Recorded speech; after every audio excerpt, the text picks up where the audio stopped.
हमारे प्यारे आका मक्की मदनी मुस्तफ़ा सल्लल्लाहु अलैहि व आलिहि वसल्लम का इरशाद पाक है,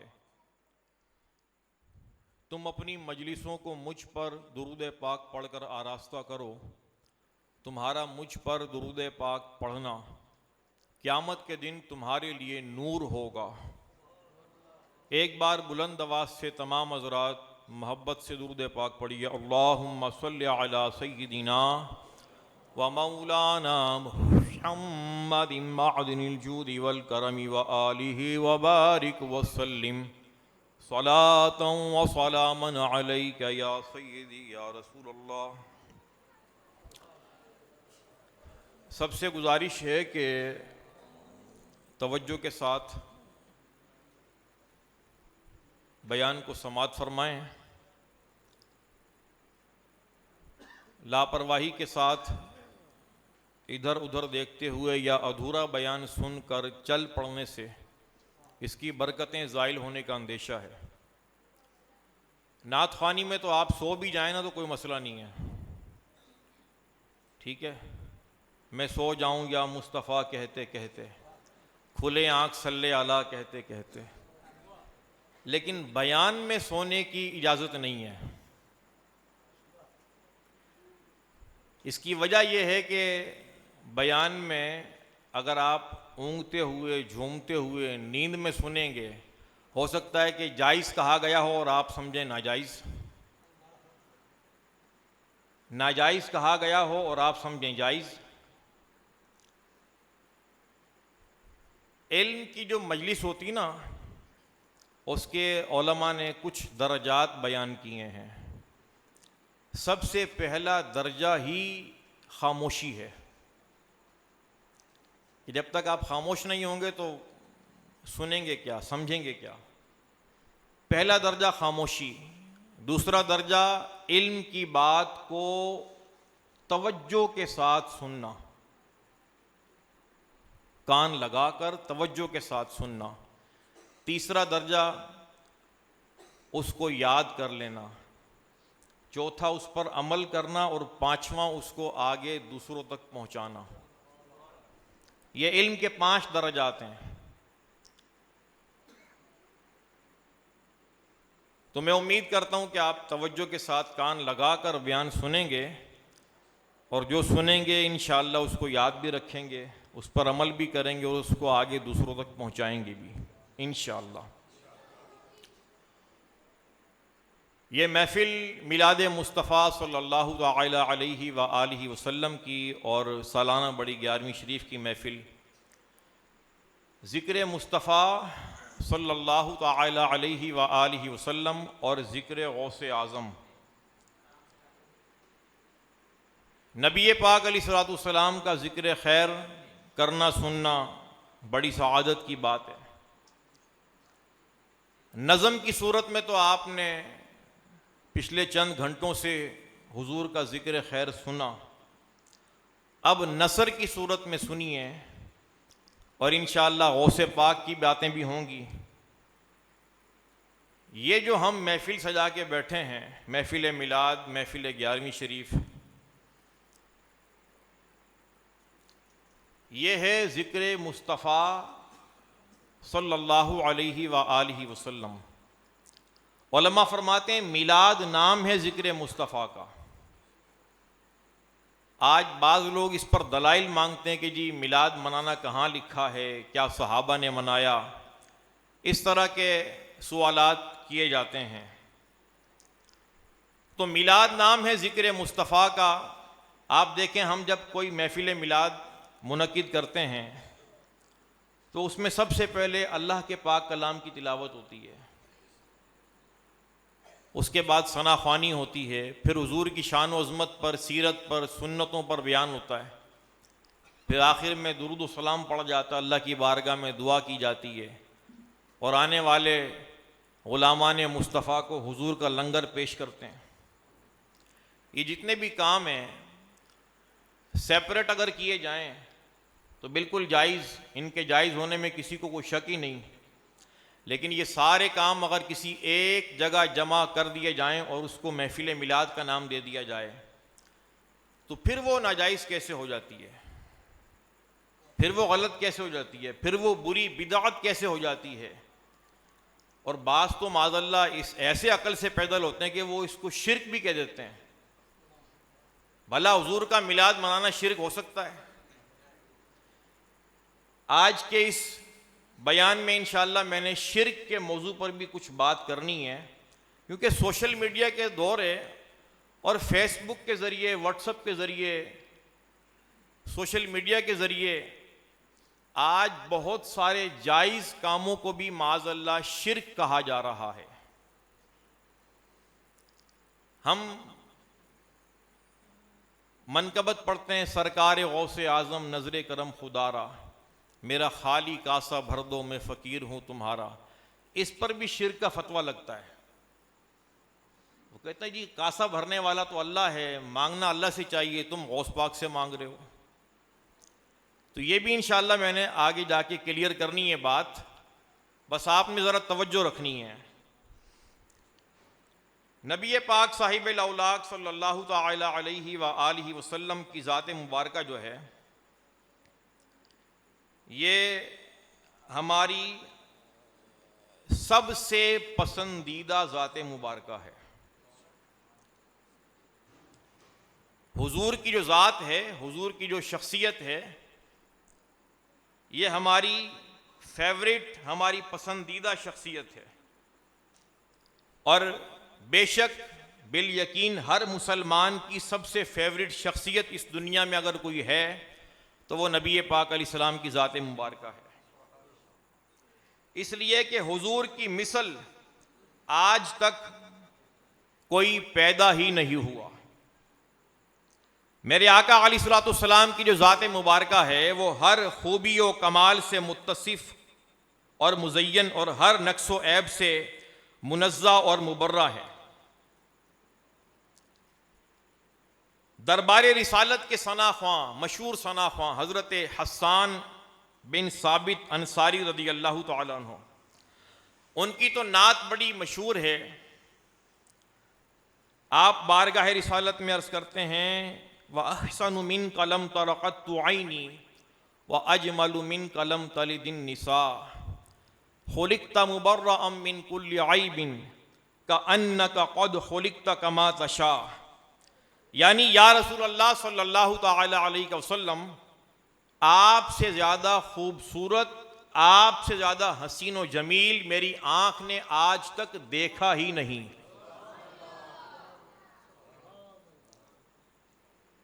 वजह क्या है? वजह यह है कि मेरे आका आप जैसा हसीन व जमील किसी माँ ने आज तक जना ही नहीं, किसी माँ ने पैदा ही नहीं किया।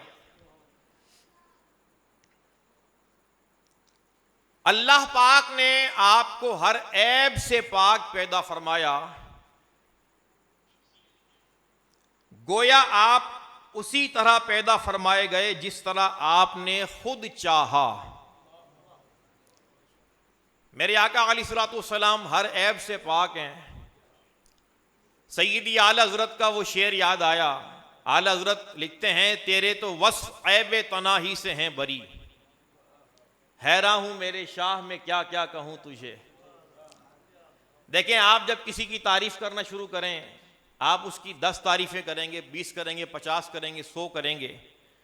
एक वक्त ऐसा आएगा कि आप उसकी तारीफ नहीं करेंगे, आप बोलेंगे बस यार जितनी करनी थी कर ली, अब और क्या बोलूं इसकी शान में।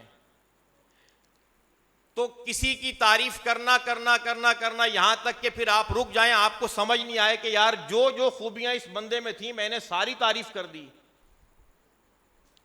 तो ये जब इंतहा हो जाए ना, तो ये भी एक तरह का ऐब है, ये भी एक तरह का ऐब है।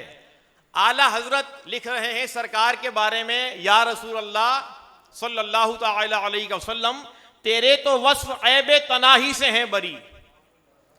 हुजूर आपकी शान जितनी मर्जी बयान करें, इंतहा होती ही नहीं है, इंतहा होती ही नहीं है। अल्लाह ने अपने महबूब को इस ऐब से भी पाक पैदा फरमाया है। उलमा ने यहां तक फरमाया कि अगर सारी दुनिया के समुंदर सियाही में तब्दील हो जाएं, इंक, और दुनिया के सारे दरख्त अगर काट कर उन लकड़ियों के कलम बनाए जाएं और हुजूर की शान को बयान किया जाए, हुजूर की अजमत को लिखा जाए, तो सारे समुद्रों की सियाही खत्म हो जाए, सारे कलम टूट जाएं, लेकिन मेरे आका की मधा सराई का हक फिर भी अदा नहीं हो सकता।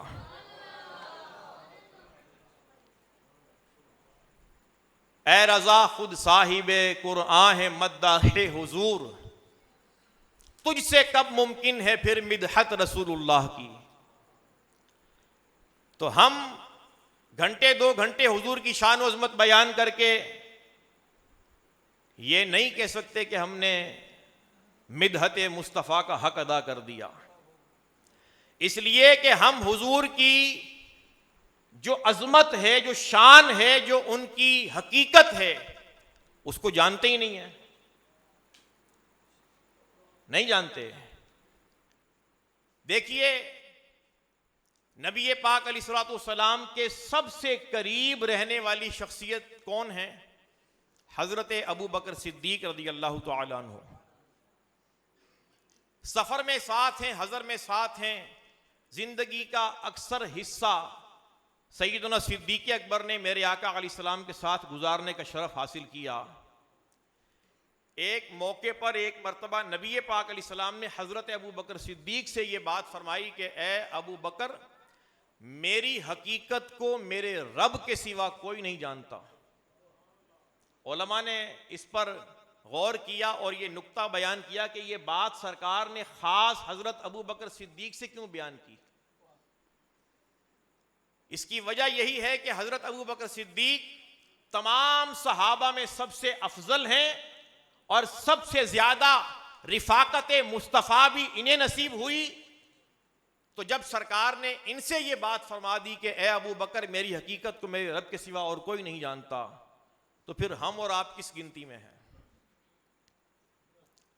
हमें क्या मालूम शान मुस्तफ़ा, अजमत मुस्तफ़ा, हकीकत मुस्तफ़ा? हम नहीं जानते।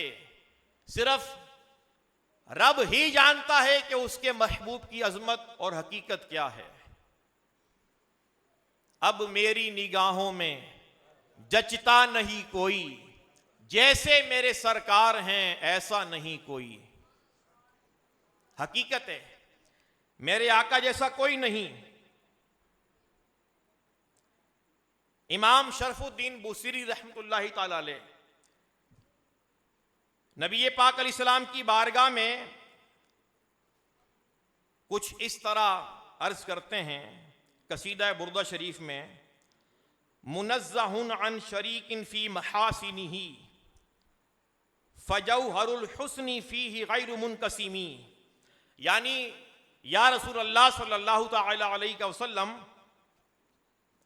आप अपनी खूबियों में ऐसे यकता हैं कि इस मामले में आपका कोई शरीक है ही नहीं, इसलिए कि आप में जो हुस्न का जोहर है वो काबिल तकसीम नहीं।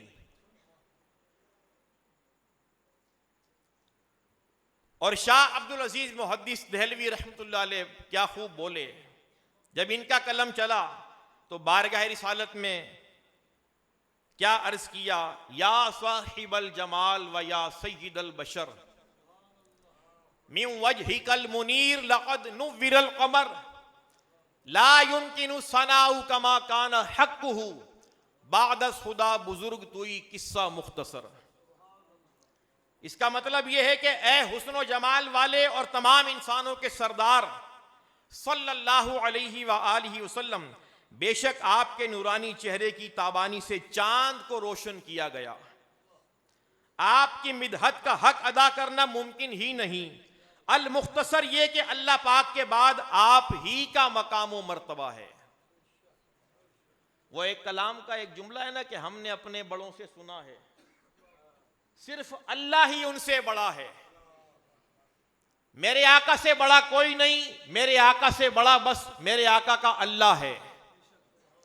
अल्लाह की मखलूक में सबसे बड़े, सबसे अफजल, सबसे प्यारे नबी पाक अलैहिस्सलातु वस्सलाम हैं। और मेरे आका सैयदी आला हजरत इमाम अहले सुन्नत इमाम अहमद रज़ा ख़ान रहमतुल्लाहि ताला अलैह, ये तो ऐसे आशिक रसूल हैं, इनका कलम जब भी चला कमाल किया। एक बड़ा प्यारा कलाम आला हजरत का, जिसमें इन्होंने मुख्तलिफ ज़बानों में हुजूर की शान बयान की, हुजूर की नात को बयान किया।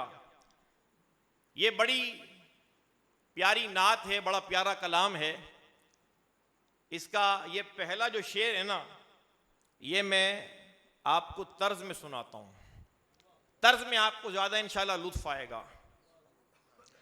और आपने ये बारहा सुना होगा कलाम, लेकिन शायद पुराने नात ख़्वानों से सुना होगा। अब हमारे नए नात ख़्वां जो है ना, वो इस कलाम को बहुत कम पढ़ते हैं। कलाम ये है जी,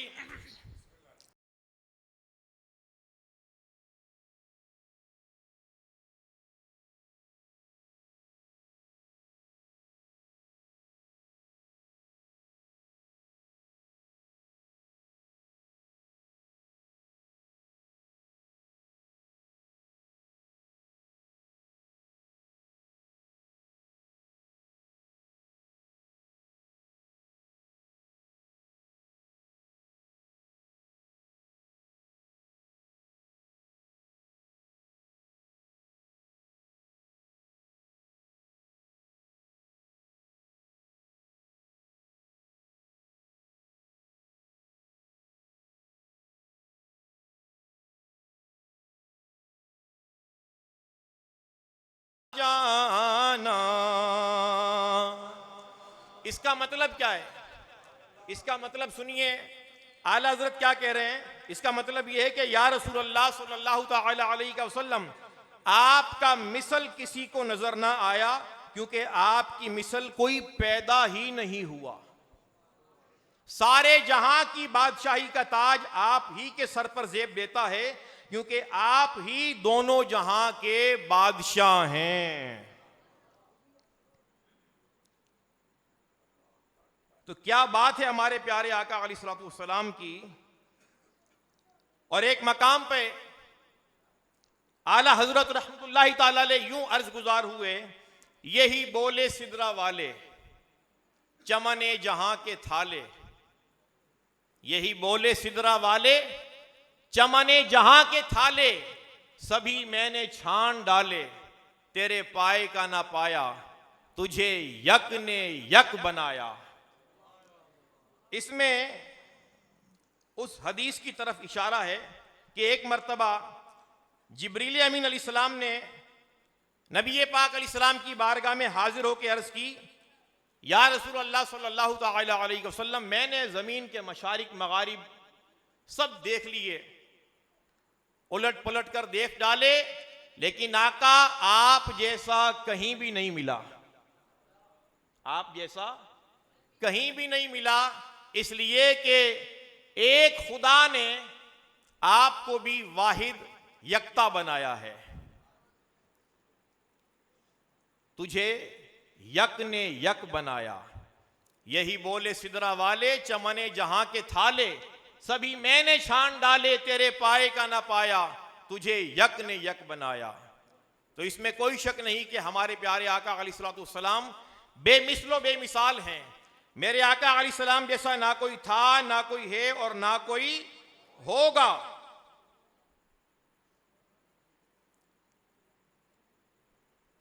अब कुछ बात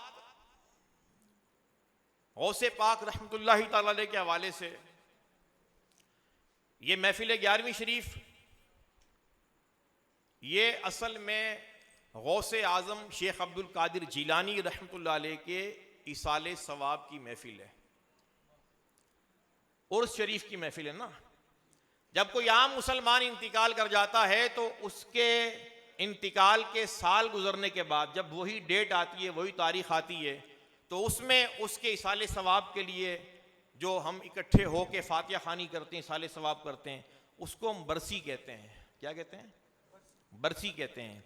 लेकिन जब किसी अल्लाह के वली की तारीख़ विसाल पर, तारीख़ वफ़ात पर हम मिलकर इसाले सवाब की महफिल सजाते हैं, उनका ज़िक्र खैर करते सुनते हैं, उनकी याद मनाते हैं, तो इसको उर्स शरीफ कहते हैं अदब से।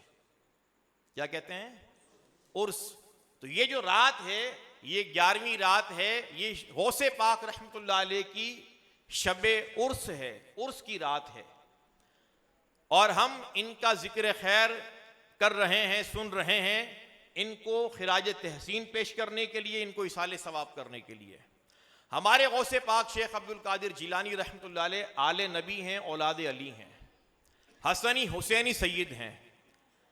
वालिद की तरफ से गौसे पाक का जो सिलसिला नसब है वो इमाम हसन तक जा मिलता है, और वालिदा की तरफ से हमारे गौसे पाक का जो सिलसिला नसब है वो इमाम हुसैन तक पहुंचता है।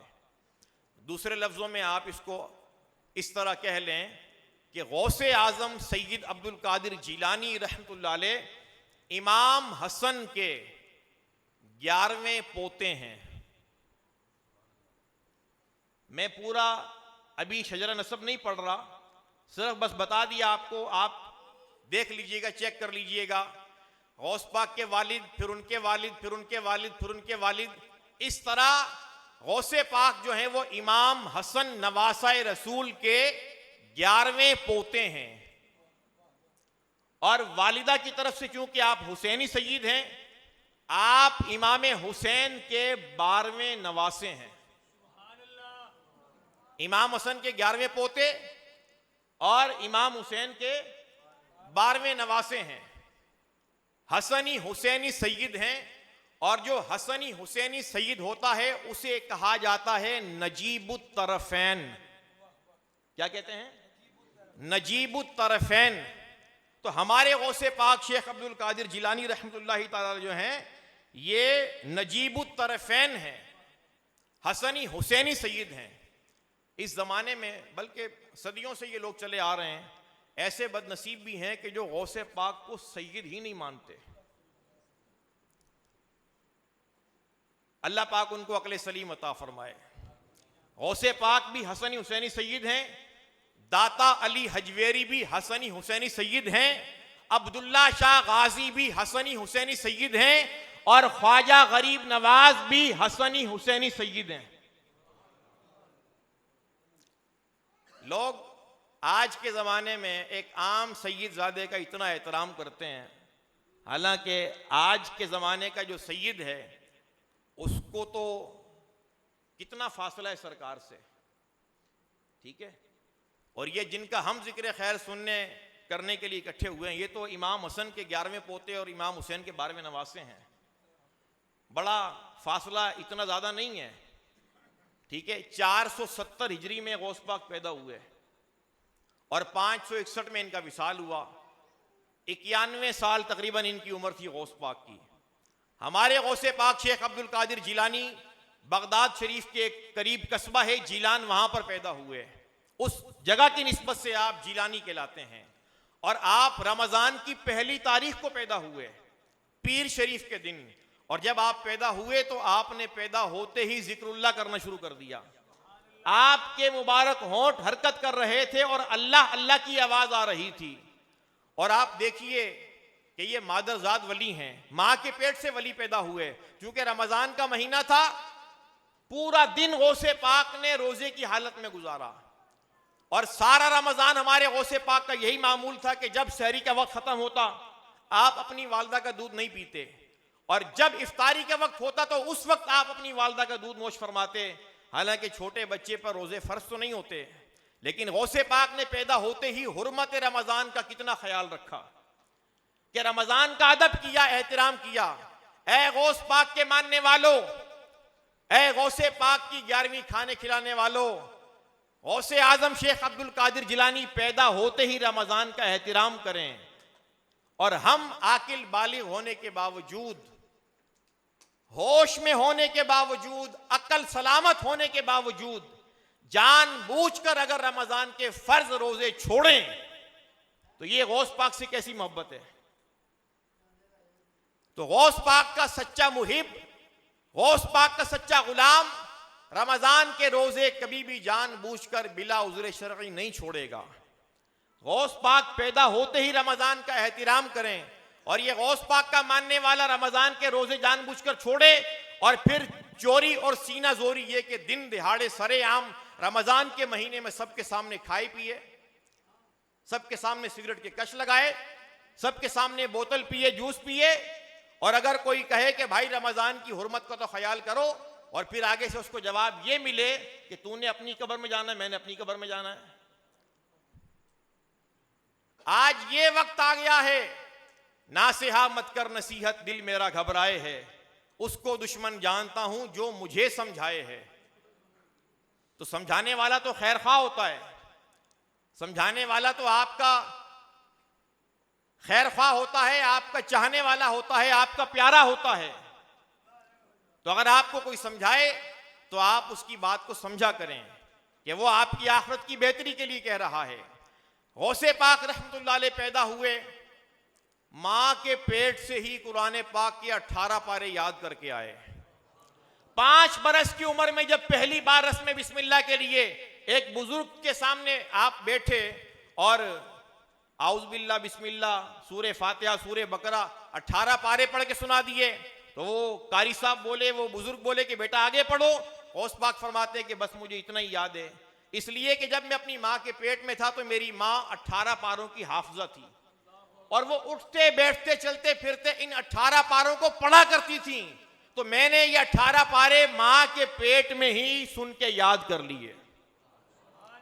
यहां पर एक जरा नुक्ते पे गौर कीजिए कि जब बच्चा माँ के पेट में होता है तो माँ उस कंडीशन में जो सुनती है, जो कहती है, जो पढ़ती है, जो गुनगुनाती है, उसका असर पैदा होने वाले बच्चे पर पड़ता है। पहले की माएँ इस हालत में तिलावत कुरान करती थीं, अल्लाह का जिक्र करती थीं, हुजूर पर दुरूद पाक पढ़ा करती थीं, आका की सनाखानी किया करती थीं। और आज की माएँ जनाब इस कंडीशन में टिकटॉक पर वीडियोस देख रही हैं, यूट्यूब देख रही हैं, फेसबुक पे लगी हुई हैं, सोशल मीडिया पर लगी हुई हैं, फिल्में ड्रामे देख रही हैं, गाने बाजे सुन रही हैं। तो मुझे बताएं, पैदा होने वाला बच्चा गौसे पाक के नक्शे कदम पर चलने वाला नेक परहेजगार पैदा होगा या टिकटॉकर पैदा होगा, यूट्यूबर पैदा होगा? आज तो हमारे नौजवान बड़े फख्र से कह रहे हैं कि मैं टिकटॉकर हूं, मैं यूट्यूबर हूं। जो टिकटॉक का, यूट्यूब का, फेसबुक का, सोशल मीडिया का जायज इस्तेमाल कर रहे हैं, मैं उनकी बात नहीं कर रहा। जो इस प्लेटफार्म से दीन की, मुल्क मिल्लत की, कौम की, पाकिस्तान की खिदमत कर रहे हैं, मैं उनकी बात नहीं कर रहा। जो इस प्लेटफार्म से अपनी आखिरत का नुकसान कर रहे हैं, मैं उनकी बात कर रहा हूं। जो दिन रात फिल्मों ड्रामों में लगे हुए हैं, गाने बाजों में लगे हुए हैं, म्यूजिक के दिलदादा हो चुके हैं, उनसे मैं कह रहा हूं कि ऐ मेरे नौजवानों, किस तरफ चल पड़े हो, कहां जा रहे हो, क्यों अपनी कब्र और आखिरत को तबाह कर रहे हो, क्यों अपनी आखिरत को खराब कर रहे हो? इन कामों से अपने आप को बचाओ। जिस नबी का हम मिलाद मनाते हैं, उस नबी का फरमाने आलीशान है। मेरे आका फरमाते हैं कि मेरी बेअसत का एक मकसद यह है कि मैं आलाते मौसीकी को खत्म करूं। जो म्यूजिकल आलात हैं, मेरे आका इन चीजों को खत्म करने के लिए आए हैं। तो जरा गौर कीजिए, वो कैसा उम्मती है कि जो गाने सुने, जो फिल्में देखे। तो हुजूर से प्यार करना है, हुजूर का मिलाद मनाना है, हुजूर की सीरत को भी अपनाना है, हुजूर की सुन्नतों को भी दिलो जान से अपनाना है। आज हमारे बारे में ये बात कही जाती है कि ये लोग बस मिलाद मना के, उछल कूद करके, ढोल ढमक्का करके, लंगर खा के, डकार मार के निकल जाते हैं, ना नमाज पढ़ते हैं, ना हुजूर की सुन्नतों पर अमल करते हैं। हुजूर की सीरत तो हम लोग बयान करते हैं, हुजूर की हदीसें तो हम लोग बयान करते हैं। आज एक बंदे का मैंने कमेंट देखा हजरत फेसबुक पे, वो कहता है ये मिलाद मनाने वालों का, 11वीं खाने वालों का कुरान और हदीस से क्या ताल्लुक है? यानी उसके कहने का मकसद यह था कि कुरान और हदीस पर तो हम लोग अमल कर रहे हैं, कुरान और हदीस तो हम लोग आम कर रहे हैं। इनके मौलवी तो इनसे कहते ही नहीं कि तर्जुमे से कुरान पाक पढ़ा करो, हदीसें पढ़ा करो। यह हमारे ऊपर इल्जाम है। मुझे बताएं, हमारा अहले सुन्नत का कभी कोई ऐसा आलिम, कोई ऐसा मौलवी आपने देखा कि जिसने जुम्मे के खिताब में, किसी भी मजमे में, इज्तिमा में, जुलूस में, किसी जलसे में ये कहा हो कि ए सुन्नियों, कुरान पाक को तर्जुमे तफसीर से नहीं पढ़ना? कभी किसी ने कहा है? नहीं कहा। हम तो कहते हैं पढ़ो, लेकिन सिर्फ तर्जमा ना पढ़ो, साथ में उसकी तफसीर भी पढ़ो, इसलिए कि सिर्फ तर्जमा पढ़ने से भी काम नहीं चलेगा। यह बात तो समझिएगा।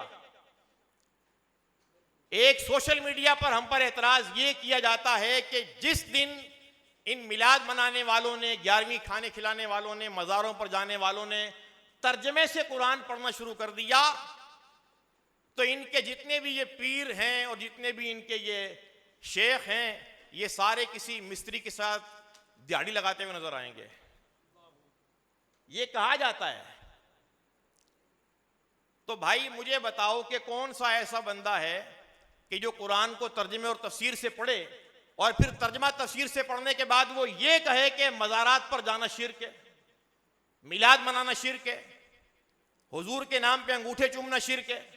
कोई नहीं कहता, बल्कि जिन लोगों ने कुरान के गलत तर्जमे किए और 14 सदियों से सहाबा और अहले बैत और तमाम मुफस्सिरीन किराम की तफसीर को छोड़ के अपने बातिल अकायद के मुताबिक उसकी तफसीर की, वो लोग गुमराह हुए, वो भटक गए सिराते मुस्तकीम से और उन्होंने माज़अल्लाह अहले हक को बातिल कहना शुरू कर दिया और उन्होंने मुसलमानों के बहुत सारे जायज कामों को माज़अल्लाह कुफ्र और शिर्क कहना शुरू कर दिया।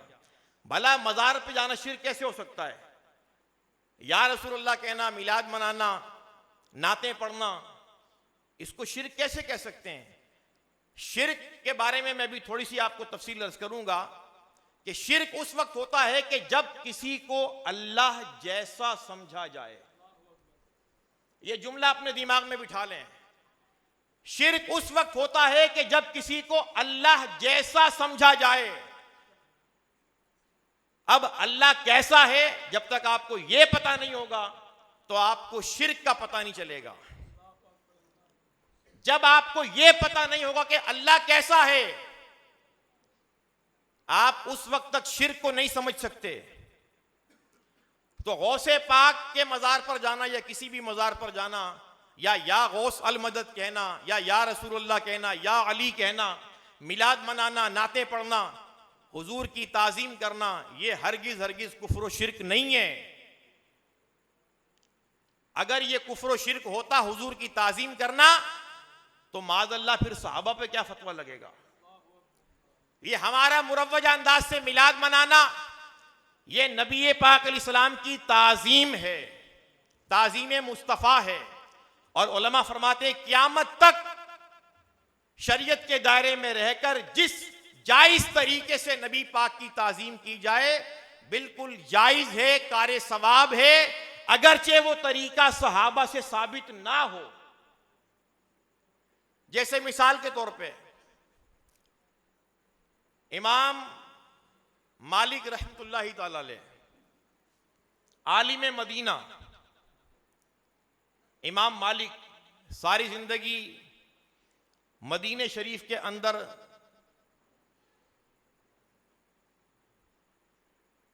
बोलो बराज नहीं किया। जब हाजत होती मदीने की हुदूद से बाहर चले जाते और हाजत से फारिग होके फौरन मदीने में वापस आ जाते, कहीं रूह बाहर ना निकल जाए। मुझे बताएं, मदीने की इस तरह ताजीम क्या सिद्दीक़ अकबर ने की है, फारूक आजम ने की है, उस्मान गनी ने की है, मौला अली ने की है? इमाम मालिक पर क्या फतवा लगेगा?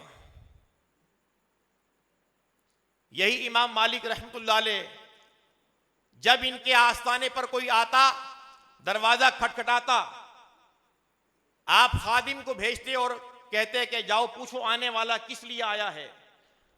अगर आने वाला कोई शरई मसला पूछने के लिए आया है तो आप फौरन बाहर तशरीफ लाते, उसका सवाल सुनते, उसके सवाल का जवाब इरशाद फरमा देते। और अगर आने वाला हदीस रसूल सुनने के लिए आया होता, अब इमाम मालिक का अंदाज क्या था? अब इनका अंदाज यह था कि ये गुस्ल फरमाते, बेहतरीन लिबास ज़ेबे तन फरमाते, एक स्पेशल जगह एक तख्त आपने रखा हुआ था, उस पर आप अदब से ताजीम से बैठते और उस जगह खुशबू सुलग रही होती और दो जानू बैठ के इस तरह आप अदब से ताजीम मुस्तफ़ा के पेश नजर हदीस मुस्तफ़ा को बयान करते। मैं आप सबसे पूछता हूं, मुझे बताइए क्या इस अंदाज से हदीस मुस्तफ़ा किसी सहाबी ने बयान की है? नारे तकबीर, नाराए रिसालत, नाराए रिसालत, उलमाए अहले सुन्नत। तो ऐसा नहीं है कि जो ताजीम का तरीका सहाबा से साबित हो उसी तरीके से आप हुजूर की ताजीम करेंगे तो आपको सवाब मिलेगा, वरना यह कहकर आप पर शिर्क का फतवा लगा दिया जाएगा कि इस तरह ताजीम करना साबित नहीं है, लिहाजा आपने ये शिर्क किया है। अस्तगफिरुल्लाह, ऐसा नहीं हो सकता।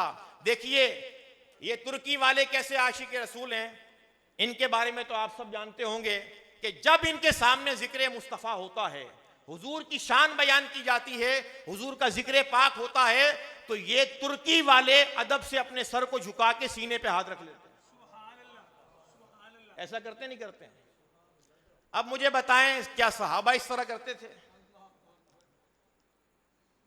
तो ये किसने कह दिया कि ताजीम का जो तरीका सहाबा से साबित हो उसी तरीके से ताजीम की जाएगी? तो ये मुरव्वजा अंदाज से हुजूर का मिलाद मनाना ये ताजीम मुस्तफ़ा ही है। हम हुजूर की ताजीम में खर्चा करते हैं, हुजूर की मोहब्बत में, हुजूर के अदब में, हुजूर की ताजीम में लाइटें लगाते हैं, झंडे लगाते हैं और महफिलों का इनेकाद करते हैं, नातखानियाँ करते हैं, हुजूर का मिलाद मनाते हैं। तो ये हुजूर की ताजीम है। तो लिहाजा इस पर यह कहना कि सहाबा से साबित नहीं है तो यह माज़अल्लाह नाजायज़ है, बुरी बिदअत है। ना ना ना ना, ऐसा नहीं कह सकते। अल्लाह करे दिल में उतर जाए मेरी बात। तो गौसे पाक शेख अब्दुल कादिर जिलानी रहमतुल्लाह अलैह, इनसे हम अगर फरियाद करते हैं या हुजूर से फरियाद करते हैं, अल मदद या रसूलुल्लाह कहें या अली मदद कहें, तो ये हरगिज शिरक नहीं है। अब इसकी थोड़ी सी तफसील सुनने, बस मैं अपने बयान के इख्तिताम की तरफ आ रहा हूँ। जैसा कि मैंने अभी आपको बताया कि शिरक उस वक्त होता है कि जब किसी को अल्लाह जैसा समझा जाए या अल्लाह के साथ बराबरी की जाए या अल्लाह के सिवा किसी को इबादत के लायक जाना जाए। अब मुझे बताएं, दुनिया में जाहिल से जाहिल मुसलमान से भी आप पूछें कि क्या गौसे पाक शेख अब्दुल कादिर जिलानी या नबी पाक अलैहिस्सलाम या मौला मुश्किल कुशा हजरत अली शेर खुदा, क्या ये अल्लाह की तरह अजली अबदी हैं? क्या ये इबादत के लायक हैं? क्या ये हमेशा से हैं, हमेशा रहेंगे? नहीं। हमारा अल्लाह के बारे में अकीदा क्या है कि अल्लाह हमेशा से है, हमेशा रहेगा। हई है, क़य्यूम है, ठीक है, उसे किसी ने पैदा नहीं किया, ठीक है, वो अजली अबदी है, वो माबूद हकीकी है, वो इबादत के लायक है। उसकी तमाम सिफात उसकी जात की तरह अजली अबदी हैं और उन सिफात की कोई इंतहा नहीं है, लामहदूद है। अब ये जो अकीदा अल्लाह के बारे में है, अगर इस तरह अकीदा कोई नबी पाक के बारे में रखे, गौस पाक के बारे में रखे, हजरत अली के बारे में रखे, अब इस तरह का नजरिया वो किसी के बारे में भी रखे, अब वो काफिर और मुशरिक है। हम जब कहते हैं अल मदद या रसूलुल्लाह, या हम जब कहते हैं या गौसे आजम नजर करम या अली मदद, जब हम ये कहते हैं तो उस वक्त हमारा नजरिया क्या होता है, हमारी सोच क्या होती है, उस वक्त हमारे माइंड में क्या चीज होती है? अल्लाह के पास मदद करने की जो ताकत है वो अल्लाह की जाती है, उसको किसी ने अता नहीं फरमाई। नबी वली जो मदद करते हैं, हाजत रवाई करते हैं, मुश्किल कुशाई करते हैं, वो अल्लाह की दी हुई ताकत से करते हैं, अल्लाह की अता से करते हैं। अल्लाह की ताकत लामहदूद है, उसकी कोई हद नहीं है। नबी वली की ताकत जो है वो उसकी हद है, उसकी एक लिमिट है। अल्लाह को वो ताकत किसी ने अता नहीं की, वो उसकी जाती है, नबी वली की अताई है। और अल्लाह के मुकाबले में हम किसी नबी वली को नहीं पुकारते, हम किसी नबी वली को माबूद समझकर नहीं पुकारते। जिस तरह मक्के के मुशरिक बुतों को माबूद भी समझते थे और फिर उन बुतों को अपना हाजत रवा भी मानते थे, मुश्किल कुशा भी मानते थे। हम नबी पाक अलैहिस्सलाम को माबूद नहीं मानते, गौसे पाक को इबादत के लायक नहीं समझते। हजरत अली को माबूद नहीं मानते, तो जब इतने बड़े बड़े फर्क कर दिए जाएं तो शिर्क कैसे हुआ? शिर्क होता ही उस वक्त है कि जब बराबरी की जाए। जब बराबरी है ही नहीं, बराबरी की नहीं जा रही, तो शिर्क कैसे हुआ? तो या अल्लाह मदद कहना बिल्कुल जायज है, लेकिन अल मदद या रसूलुल्लाह कहना भी बिल्कुल जायज है। इसे शिर्क नहीं कह सकते, इसलिए कि नबी की मदद भी हकीकत में अल्लाह की मदद है। हजरत अली की मदद भी हकीकत में अल्लाह की मदद है। गौसे पाक की मदद भी हकीकत में अल्लाह की मदद है। तो अगर हम ये कहें कि सरकार गौसे आजम नजरे करम खुदारा मेरा खाली कासा भर दो, मैं फकीर हूं तुम्हारा, तो इसका मतलब सीधा सीधा यह है कि ऐ मेरे गौस पाक, आप अल्लाह के महबूब हैं, अल्लाह के मुकर्रब हैं, अल्लाह के प्यारे हैं। अल्लाह ने आपको बड़ी शानें अता फरमाई हैं। अल्लाह ने आपको ये ताकत दी है कि आप अपने चाहने वालों की हाजत रवाई अल्लाह की अता से कर सकते हैं। अल्लाह के इज़्न से आप अपने चाहने वालों की मुश्किल कुशाई कर सकते हैं। इस नजरिए के साथ हम कहते हैं या गौस पाक नजरे करम। एक वीडियो बड़ी मशहूर हुई थी चंद दिन पहले, थोड़े अरसा पहले, हमारे हाजी अब्दुल हबीब अत्तारी साहब की। उसमें वो बगदाद शरीफ गौसे पाक के मज़ार पे हाजिर हैं और गौस पाक की बारगाह में रो रो के फरियाद कर रहे हैं, या गौस पाक नजरे करम, आपकी बारगाह से आज अपनी झोली भर के जाएंगे, हमारी मुश्किल कुशाई कीजिए, हाजत रवाई कीजिए। इस वीडियो पर जनाब कमेंट्स में नीचे सारे जितने भी थे ना इस तरह के, वो सारे कहे देखो सरेआम शिर्क फैलाया जा रहा है। मैं आपसे एक बात अर्ज करूं, इमाम गजाली फरमाते हैं, चलो भाई आज के दौर में अगर कोई सुन्नी बरेलवी ये बात करता है तो उसको मुशरिक कहा जाता है। इमाम गजाली आज के हैं, सदियों पहले के हैं। इमाम गजाली कब के हैं? सदियों पहले के हैं। इहयाउल उलूम में इमाम गजाली फरमाते हैं कि जिससे उसकी जिंदगी में मदद तलब की जा सकती है, उससे उसकी वफात के बाद भी मदद मांगी जा सकती है। अगर इहयाउल उलूम में यह बात ना लिखी हो तो जो सदा चोर की वो मेरी। इमाम गजाली की बात बताइए मैंने आपको। यार ये सदियों से इतने बड़े बड़े उलमा, फुकहा, मुहद्दिसीन, मुफस्सिरीन, और पीछे आप और पीछे जाएं तो सहाबा, अहले बैत, जंग यमामा में जब मुसैलमा कज़्ज़ाब मुनकिरीन खत्म नबूवत के खिलाफ सहाबा ने जंग लड़ी, जो सबसे खतरनाक जंग थी, जिसमें कई वो सहाबा शहीद हुए थे जो हाफिज कुरान थे, और ये वो जंग थी कि जिसमें सिद्दीक अकबर ने ये ऐलान किया था कि बदरी सहाबा हों या गैर बदरी हों, सब हुजूर की नामूस के लिए इस जंग में जाएं। उस जंग में मुसैलमा कज़्ज़ाब का जो लश्कर था वहां भी नारा यही था, नारे तकबीर अल्लाहु अकबर। इधर सहाबा भी अल्लाहु अकबर कह रहे थे। हजरत खालिद बिन वलीद ने कहा कि दोनों तरफ नारा एक ही लग रहा है, फर्क होना चाहिए। फिर नारा क्या लगाया हजरत खालिद बिन वलीद ने? या मुहम्मदा या रसूल अल्लाह। ये सहाबा ने नारा लगाया जंग यमामा में। मुझे बताएं सहाबा पर क्या फतवा लगेगा? नारे तकबीर, नाराए रिसालत, नाराए रिसालत, ताजदारे खत्म नबूवत। तो या के साथ नबी को पुकारना, गौस पाक को पुकारना, हजरत अली को पुकारना, ये अगर कुफ्र शिर्क होता तो क्या या के साथ सहाबा सरकार को पुकारते? नहीं पुकारते। अरे सहाबा, अहले बैत, औलिया, इनसे और आप ऊपर जाएं तो खुद कुरान पाक में अल्लाह जल्ला शानुहु ने अपने महबूब को हरफे निदा या के साथ पुकारा है। या अय्युहल मुज़म्मिल, या है या नहीं है? या अय्युहल मुद्दस्सिर, या अय्युहन नबी। अगर हरफे निदा या के साथ पुकारना नबी को शिर्क होता तो क्या अल्लाह अपने महबूब के साथ या का सीगा लगाकर, हरफे निदा लगाकर कुरान में इसको बयान करता? तो या रसूलुल्लाह कहना, या अली कहना, या गौस कहना कोई शिर्क नहीं है। अल्लाह वालों को पुकारना, उनसे मदद तलब करना कोई शिर्क नहीं है। अगर शिर्क होता तो सुल्तान बाहू ये ना कहते, सुन फरियाद पीरा दे या पीरा,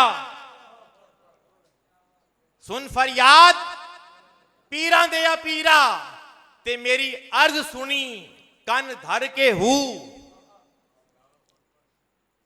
इनका प्यार देखिए गौस पाक से, इनकी मोहब्बत देखिए गौस पाक से। तो गौसे पाक को पुकारना ये कोई कुफ्र शिर्क नहीं है। निकाला था पहले तो डूबे हुओं को और अब डूबतों को बचा गौसे आजम। ये शेर पढ़ते वक्त हमें एक नियत ये भी करनी चाहिए कि या गौस पाक उन पर भी नजर करम फरमाएं कि जिन्हें आपके जिक्र खैर से तकलीफ होती है। एक नजर उन पर भी डाल दें ताकि वो भी बेईमान होने से बच जाएं, बुरी मौत मरने से बच जाएं और सीधे रास्ते पर ही रहें, सिराते मुस्तकीम पर ही गामजन रहें। अल्लाह करे दिल में उतर जाए मेरी बात। आला हजरत रहमतुल्लाहि ताला अलैह का गौसे पाक से प्यार अकीदत जरा मुलाजा फरमाइए। आपका जो ये कलाम है कि वाह क्या मर्तबा ए गौस है बाला तेरा, ऊंचे ऊंचों के सरों से है कदम आला तेरा। फिर अगला शेर सुनिए क्या लिखा, सर भला क्या कोई जाने के है कैसा तेरा, औलिया मलते हैं आंखें वो है तलवा तेरा। इस शेर का मतलब क्या है, सर भला क्या कोई जाने के है कैसा तेरा। देखें जब किसी दूर की चीज को बंदा देखता है ना गौर से, तो पहले आंखें मलता है इस तरह, फिर यूं देखता है गौर से, आंखें मलता है ताकि आंखों से जरा जाला वगैरह साफ हो जाए और जिसको देखा जा रहा है वो फिर साफ नजर आए। आला हज़रत कहते हैं सर भला क्या कोई जाने के है कैसा तेरा, औलिया मलते हैं आंखें वो है तलवा तेरा। यानी औलिया जो है वो आंखें मल मल के जब देखते हैं तो तब भी वलियों को गौसे पाक आपका तलवा ही नजर आता है। सर तो बहुत दूर की बात है, आपका तलवा नजर आता है। गौसे पाक की शान उलमा ने यह बयान फरमाई है कि जो मकाम मर्तबा नबी पाक अलैहिस्सलाम का अंबिया मुरसलीन में है, वो मकाम मर्तबा अल्लाह ने गौसे पाक को जमाअत औलिया में अता फरमाया है।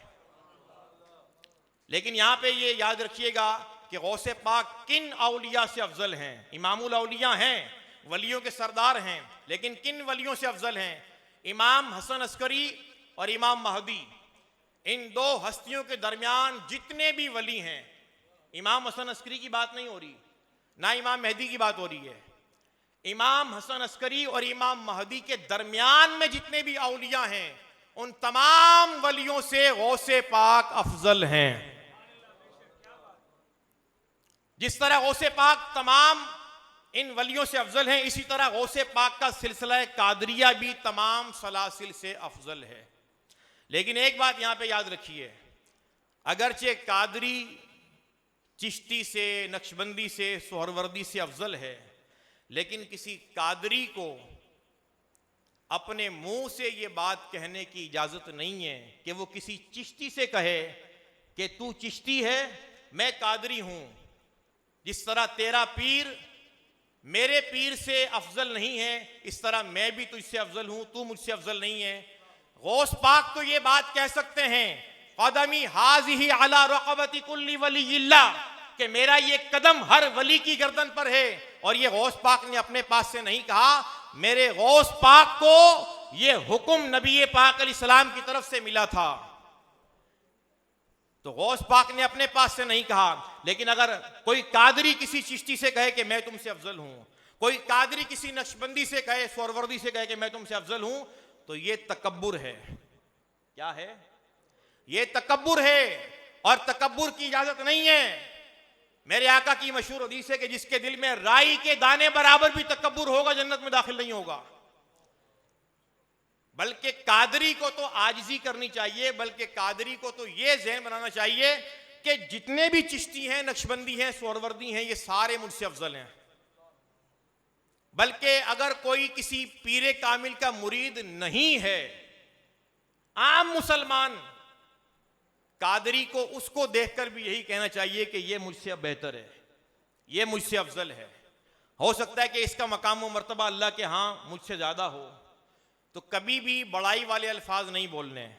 अल्लाह वाले जो बोलते हैं ना, वो तहदीस नेमत के तौर पे बोलते हैं। उन्हें इशारा होता है, उन्हें कहा जाता है कि इस तरह कहो। वो अपने पास से इस तरह के अल्फाज नहीं बोलते। तो हमें इस तरह के अल्फाज बोलने की इजाजत नहीं है। तो कादरी सिलसिला जो है, इसकी तो क्या बात है। अब ये थोड़े से चंद फरामीन गौस पाक के मैं इनके मुरीदों के ताल्लुक से इसलिए बयान करूंगा ताकि जो यहां पर कोई ऐसा हो कि जो अभी तक किसी पीरे कामिल का मुरीद नहीं है, तो वो किसी पीरे कामिल के जरिए से गौस पाक के सिलसिले में दाखिल हो जाए, कादरी बन जाए। गौस पाक फरमाते हैं कि अल्लाह पाक की तरफ से मुझे एक बहुत बड़ा रजिस्टर दिया गया, उसमें क़यामत तक मेरे मुरीदों के नाम लिखे हैं और मुझे कहा गया कि ये सब तुम्हारे हवाले कर दिए गए। गौस पाक का एक फरमान यह है कि आप फरमाते हैं कि मेरा कोई मुरीद बगैर तौबा किए नहीं मरेगा। एक फरमान गौस पाक का यह है, आप फरमाते हैं कि मैं क़यामत के दिन अपने रब की बारगाह से उस वक्त तक ना हटूंगा जब तक अपने एक एक मुरीद को जन्नत में दाखिल ना करवा लूं। एक फरमान गौसे पाक का यह, आप फरमाते हैं कि मैंने मुनकर नकीर से इस बात का अहद लिया है कि वो मेरे किसी मुरीद को कब्र में डराएंगे नहीं।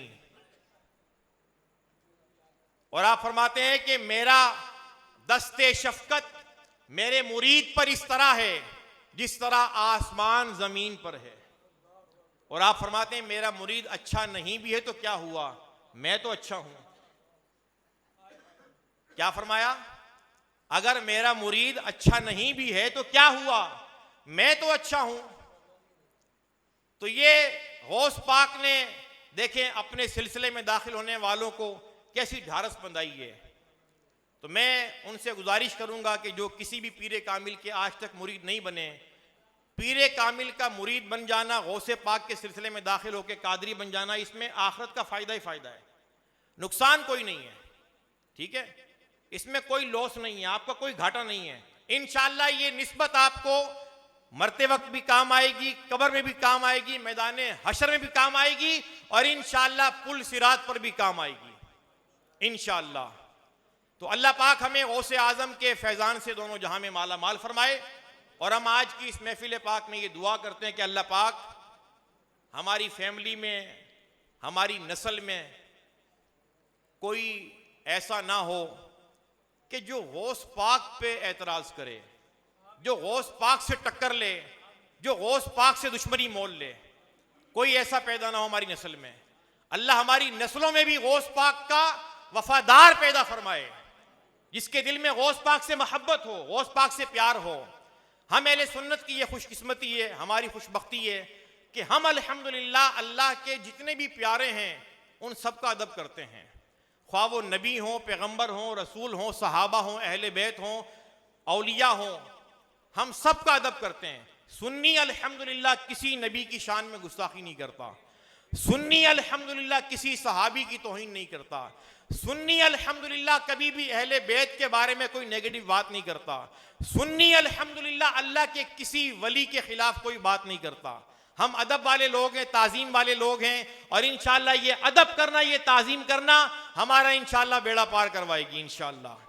हमारे पास अमल नहीं है, नेकियां नहीं है, लेकिन हमारे पास ये निस्बतें हैं अल्लाह वालों की और इंशाअल्लाह ये निस्बतें काम आएंगी।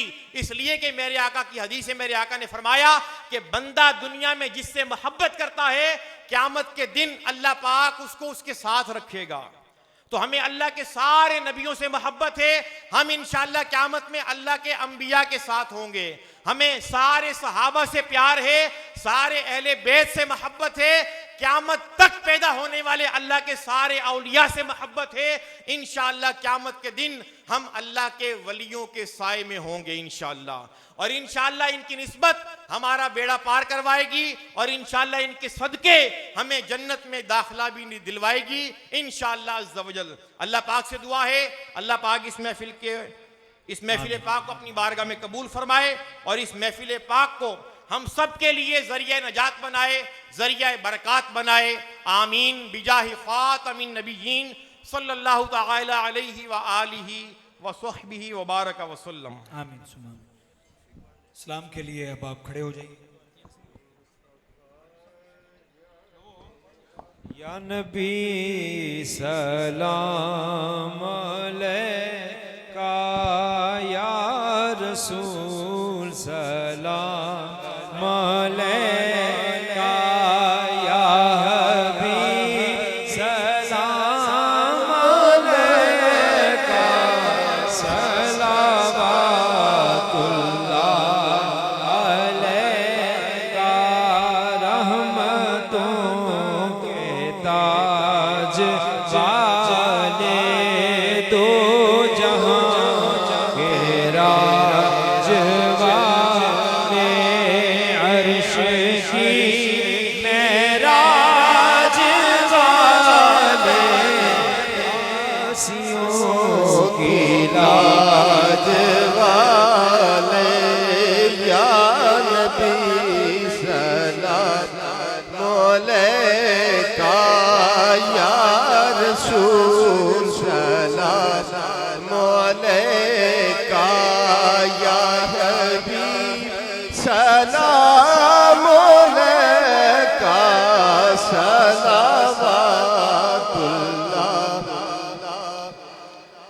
आका तेरा नाम हो जुबान पर, मेरे तन से जान निकले, या रसूल अल्लाह,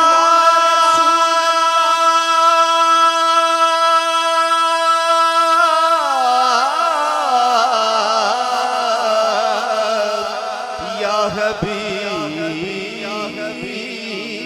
अल्लाह, तेरा नाम हो जुबान पर, मेरे तन से जान निकले, तेरे आस्था की चौखट पे झुका हो सर हमारा, या नबी सलाम अलैका, या रसूल सलाम अलैका, या हबीब सलाम अलैका, सलावतुल्लाह अलैका। आका जी आपके दर का सवाली लाया है, फूलों की डाली खोलिए, रोदे की जाली देखिए, रंगे बिलाली, या नबी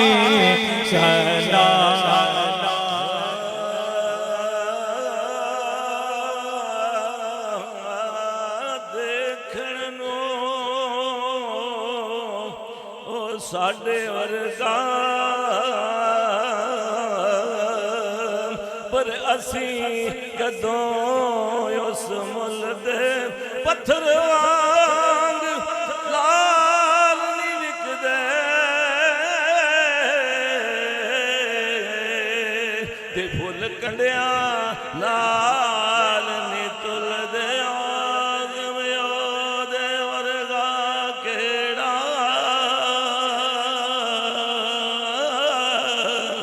जिदा नूरी कलमा पढ़ दे, या नबी सलाम अलैका, या रसूल सलाम अलैका, या हबीब सलाम अलैका, सलावतुल्लाह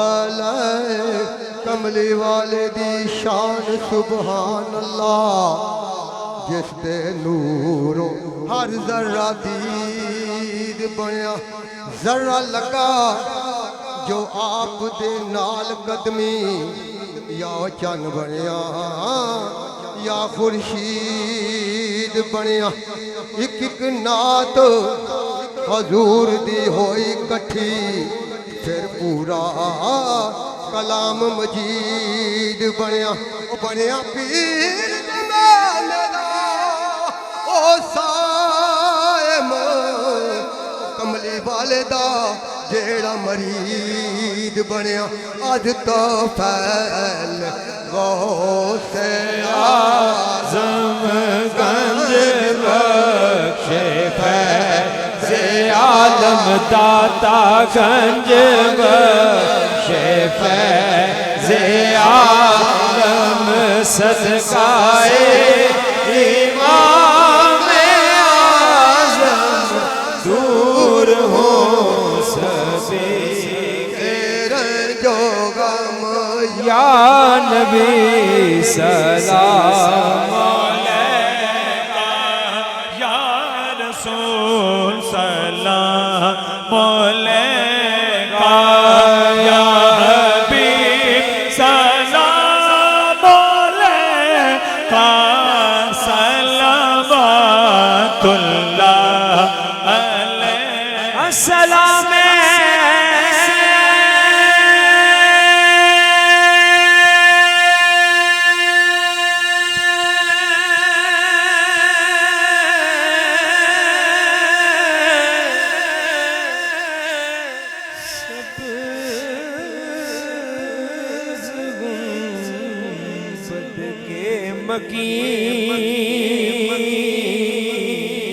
सलाम रहमत या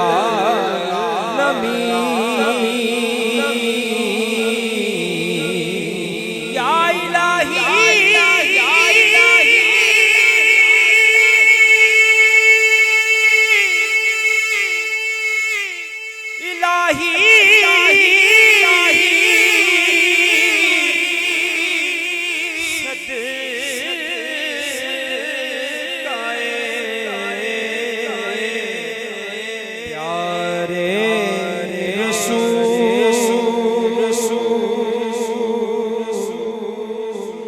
सलाम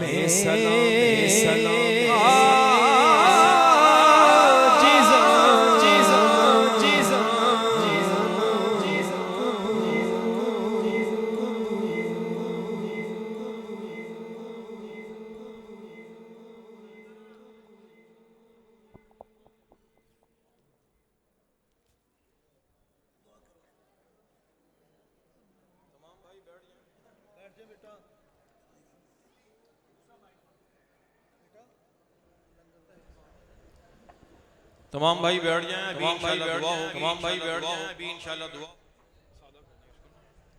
देखें दुआ इबादत का मग़ज़ है आपने जहाँ इतने घंटे इस महफिल में वक्त दिया है तो अब दुआ में आपने आगे पीछे नहीं देखना ठीक है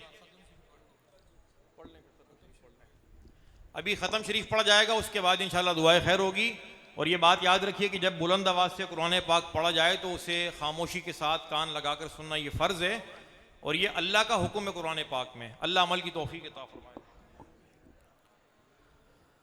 अऊज़ु बिल्लाहि मिनश शैतानिर रजीम बिस्मिल्लाहिर रहमानिर रहीम क़ुल या अय्युहल काफ़िरून ला अअबुदु मा तअबुदून वला अंतुम आबिदून मा अअबुदु वला अना आबिदुम मा अबदतुम वला अंतुम आबिदून मा अअबुदु लकुम दीनुकुम वलिय दीन बिस्मिल्लाहिर रहमानिर रहीम क़ुल हुवल्लाहु अहद अल्लाहुस समद लम यलिद वलम यूलद वलम यकुल लहू कुफुवन अहद बिस्मिल्लाहिर रहमानिर रहीम क़ुल हुवल्लाहु अहद अल्लाहुस समद लम यलिद वलम यूलद वलम यकुल लहू कुफुवन अहद बिस्मिल्लाहिर रहमानिर रहीम क़ुल हुवल्लाहु अहद